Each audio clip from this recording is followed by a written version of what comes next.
Can Conor McGregor manage his energy level in the Nate Diaz Conor McGregor rematch? This is something that you heard him say. Now, I listened to an interview with Chael Sonnen, or it wasn't, I don't know, somehow I got stuck listening to Chael Sonnen. I try not to listen to him.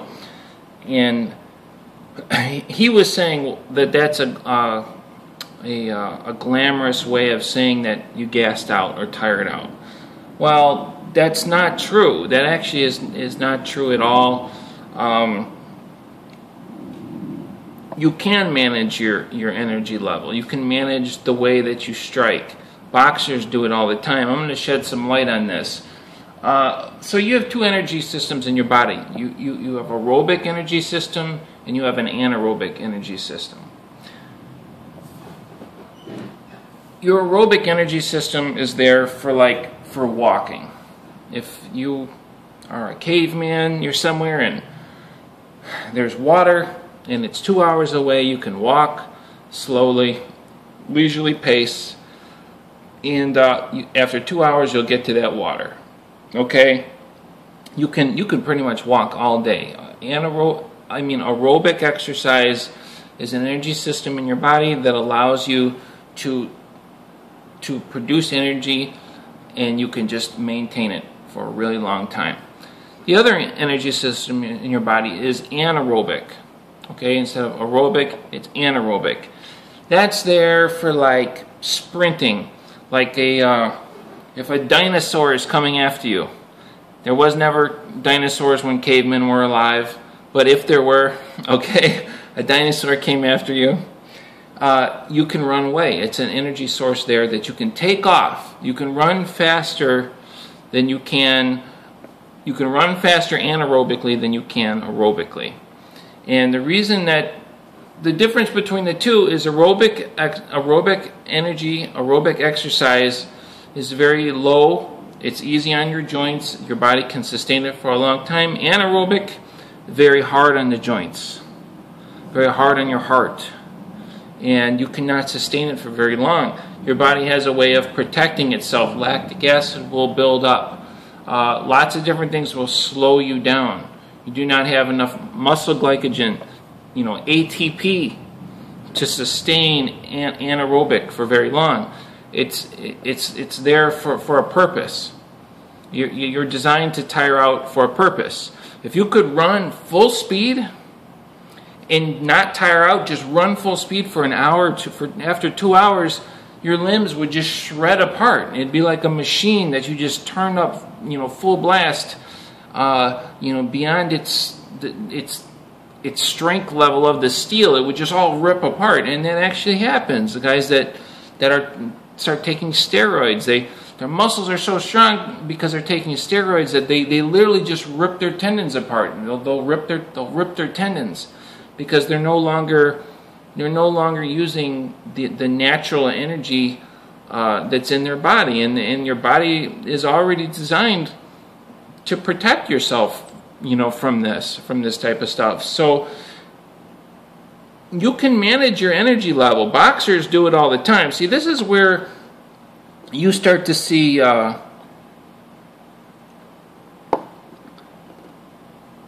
difference between, boxers manage their energy level all the time. They train something like a punch to a normal human being, that is anaerobic. You will tire out very quickly. If you ever seen two people get in a street fight just when you were a kid in a schoolyard, they start throwing punches, literally within 30 seconds. It does not take long at all. The guys are breathing very heavy, and usually street fights don't last for very long. But you'll notice guys start breathing really heavy, they start getting tired. It's because they're working anaerobically. Okay, but they're just throwing punches. Especially when you're kids, when you see street fights, they're throwing punches, they start breathing really hard. They're amateurs. They don't know how to manage their energy level. Now, does Conor really know how to manage his energy level? I don't know if he truly understands the science behind it. Do boxers understand,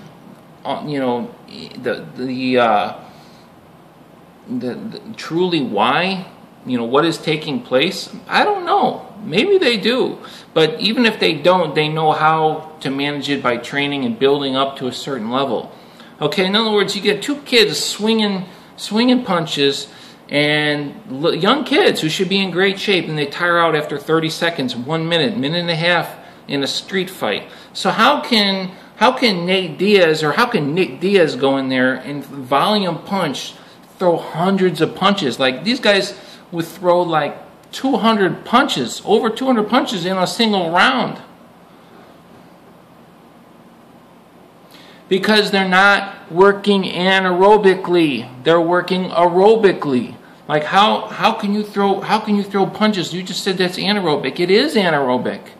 But they condition themselves. I mean, I can train myself to work the speed bag, and man, my shoulders would be burning, man. It'd be like, it was the same as if I was lifting weights, because I'm not conditioned for it.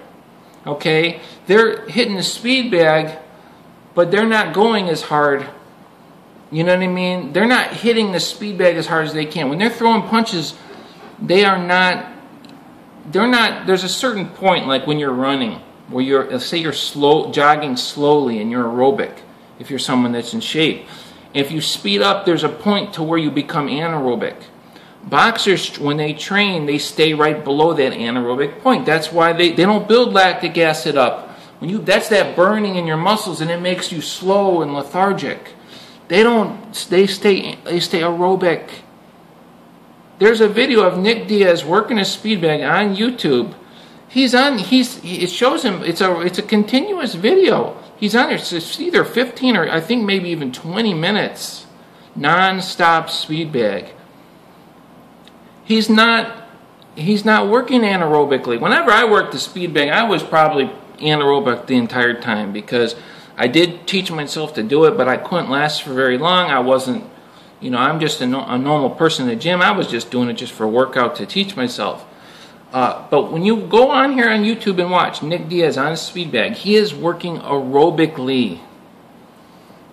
Now, when you go watch the Nate Diaz Conor McGregor fight in the first round, Conor McGregor throwing punches, he's not working aerobic. That is not aerobic.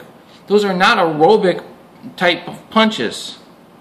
Okay, that's not, you're going to get in there and throw 200 punches like Nick Diaz throwing. I'm saying Nick because, Nate throwing 200 punches in a round. They come out the next round and throw 200. That's what people don't understand. That's because they train boxing. That's how boxing is such an old sport, man. They got it down to a science. They know exactly what to do. Even if the boxing coaches don't understand the physiology behind it, they know exactly what to do because they've been there. They know if they get to a certain threshold that they don't train this many punches, that they're going to tire out and fatigue. Okay, when you watch Conor McGregor versus Nate Diaz in the first round, that is all anaerobic. Remember, anaerobic, where you tire out quickly. He's throwing big punches, man, uppercuts. It's all anaerobic. He's not working aerobically at all. I mean, he's not. Didn't you ever wonder when you see, this is where the professional training level of the Diaz brothers training with professional boxers. You see Nick Diaz, you go watch his fights, and you'll see him, the guys are just wilting, and to the average person, you wonder, why doesn't he just throw a huge uppercut or a big old heavy punch and knock the guy out? Because they are trained not to do that, because you'll gas yourself out, you'll wear your muscles out. You're worthless. If you go in there and you throw it hard as you can, you're pretty much worthless after that. You use up all the muscle glycogen that's in your muscles. You fill your muscles with lactic acid, and you pretty much cannot continue to box after that. So MMA fighters do not have knowledge of this. They don't train like that because, for the most part, it's not a volume punching type of sport. It's in MMA you can knock somebody out with a jab. You see people with a looping jab and hit someone in the chin. You're seeing Kung Lee versus oh geez, I'm drawing a blank. He's boom, knock guys out like that. I mean, you do see that in MMA because they're not wearing boxing gloves, and that's where the Diaz brothers, they train in boxing, and they'll get hit, and they'll stay in their stance. They won't move maybe like they should in MMA, which probably isn't the best, because it's only a matter of time before you get knocked out. I mean, you might see Nate, incredible chin, but all of a sudden one day when your chin wears away, and you're gonna be like, man, I should have been more evasive. But that's how they fight. That's because in boxing, that's how guys fight in boxing. You get hit, then they punch. They get hit. Getting hit is part of boxing, but they're also wearing boxing gloves. But anyway, I just thought I would shed some light on that. But what I'm saying is, Conor McGregor, can he manage his energy level? Not really. That's something that you have to train boxing for your body to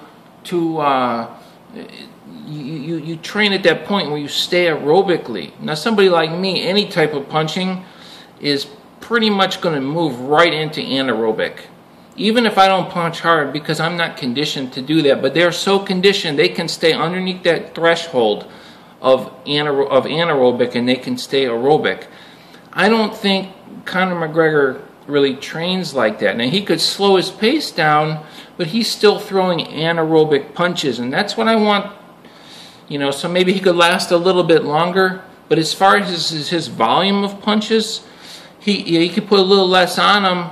Instead of throwing guys say 75%, maybe they throw 70%. But as far as a really large volume of punches, he's not capable of doing that. It's impossible. That's something that's developed over to literally go in there and throw hundreds of punches. I mean, that's something that's developed over years and years and years. And when guys train boxing, they're at a certain level, and the next year, that we're talking about cardio-wise, they're at the next level. You move up very slowly. The same thing applies in like cycling and running. It takes a long time to get to a certain point. And Conor McGregor training for 4 months, it's not really going to change anything with his cardio. His cardio, it is where it is. Can he slow his pace down instead of throwing wheel kicks? Throw a strike that maybe won't tire him out as quickly. Yes, but he cannot run aerobically like the Diaz brothers, especially Nick. We've seen Nick do it time and time again. And go watch Nick Diaz, Evangelista Cyborg Santos, and you will see Cyborg throwing anaerobic punches. Every punch he's throwing is anaerobic. Nick is throwing more aerobic punches. He's not building lactic acid. And go watch Nick Diaz speed bag workout. Type in something like that, and you will see that's aerobic. If he wasn't working aerobically, he would not be able to sustain. Anaerobic is like a sprint. You take off running, you cannot sprint for 20 minutes. He's on the speed bag for 20 minutes. That is aerobic exercise. But that's the level, the conditioning that they're at. Somebody like me, I'm on the speed bag, my body will immediately switch. It'll try to run aerobically, and I do not have the conditioning, and it'll immediately switch from aerobic to anaerobic, and my shoulders will build up. That's why I'm so muscular. My shoulders will build up, and I will tire out very quickly. I'll immediately go into an anaerobic energy system because I'm not a professional boxer. Hopefully that makes some sense. And I don't know what Conor's going to do. He's going to have to be evasive to win the fight, or knock Nate out with a head kick or something. I'll see you guys later.